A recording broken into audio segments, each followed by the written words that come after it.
નજર કરીએ મહત્વના સમાચાર પર વાત કરીએ અમદાવાદની। અમદાવાદમાં સાબરમતી નદી દૂષિત થઈ રહી છે। ફરી એક વખત મનપાના પાપે સાબરમતી નદી દૂષિત થઈ છે।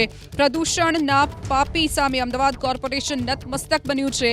વારંવાર પ્રદૂષિત પાણી છોડાતું હોવા છતાં કોન્ટ્રાક્ટર સામે કાર્યવાહી નથી કરવામાં આવી।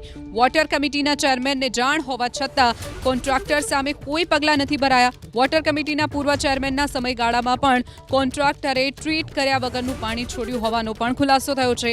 વોટર કમિટીના નવા ચેરમેન આવ્યા બાદ પણ કોન્ટ્રાક્ટરની બેદરકારી યથાવત છે।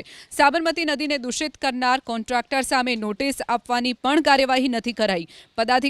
અધિકારીઓ સામે ઘૂંટણીએ પડ્યાના દ્રશ્યો સાબરમતીથી સામે આવ્યા છે।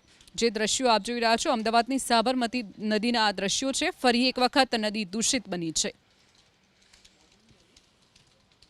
અમદાવાદ શહેરની સાબરમતી નદીમાં વધુ એક વખત એજન્સીના કારણે દૂષિત પાણી છોડાયું હોવાની સ્થિતિ સામે આવી છે। વાડજ વિસ્તારમાં આવેલ મહેસાણા સોસાયટીનું 60 MLD જેટલું પાણી ચંદ્રભાગા નાળામાં થઈને સાબરમતી નદીમાં ટ્રીટ કરીને ઠાલવવા માટે અમદાવાદ મહાનગરપાલિકાએ એજન્સીને કામગીરી સોંપી હતી, પરંતુ છેલ્લા 2 થી 3 દિવસથી આ એજન્સી દ્વારા યોગ્ય રીતે કામગીરી ન કરવામાં આવતા પાણી અત્યારે કયા પ્રકારનું આવી રહ્યું છે તેના દ્રશ્યો અહીંયા આગળ આપણે બતાવીશું। જે ચંદ્રભાગા નાળું છે ત્યાં આગળથી હકીકતે આ પાણી છે તે ટ્રીટ કરીને, એટલે કે ડ્રેનેજનું પાણી છે તેને સ્વચ્છ કરી અને નદીમાં ઠાલવી અને નદી ભરેલી રહે તેના માટેનું આયોજન હતું, પરંતુ છેલ્લા 2-3 દિવસથી આ એજન્સી તરફથી ગેરરીતિ થઈ હોવાની ઘટના છે તે વોટર કમિટીના ચેરમેનના ધ્યાને આવી છે અને સમગ્ર મામલે અત્યારે તપાસ શરૂ કરવા માટેના આદેશ છે તે આપવામાં આવ્યા છે। આની પહેલાં પણ ભૂતકાળમાં જ્યારે સાબરમતી નદી ખાલી કરવામાં આવી હતી તે વખતે પણ એજન્સી છે તેના તરફથી કામગીરી બંધ કરાઈ હોવાના કારણે ચંદ્રભાગા નાળામાંથી આવતું પાણી છે તે ટ્રીટ કર્યા વગર જ સીધું નદીમાં ઠાલવવામાં આવતું હતું અને તે વખતે પૂર્વ કમિટીના ચેરમેન છે તેના તરફથી પણ પેનલ્ટી સુધીની તૈયારીઓ છે તે કરવામાં આવી હતી।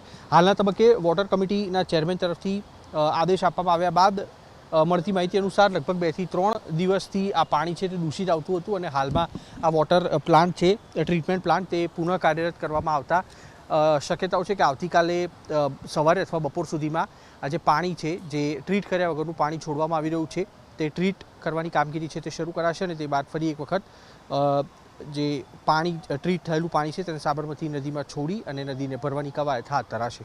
કેમેરામેન રાજ પાવસા સાથે કુશાંગ સોની, ABP અસ્મિતા, અમદાવાદ। તો ત્યાં તપાસ કરવાના અંદર એવું છે કે જલ વિહારનું જે ટ્રીટ પાણી જે છોડવામાં આવે છે એની બિલકુલ બાજુમાં મહેસાણા જે સોસાયટી છે એ બાજુનું એક નાળામાંથી થોડું પાણી આવતું હતું અને એને અગાઉ ટ્રીટ કરીને જ મોકલતા હતા। એક એજન્સીને કામ આપેલું હતું કે ત્યાં એનો સાફ કરીને અંદર નદીમાં નાખે એ રીતના બાયોટેક સિસ્ટમથી કંઈક કરતા હતા।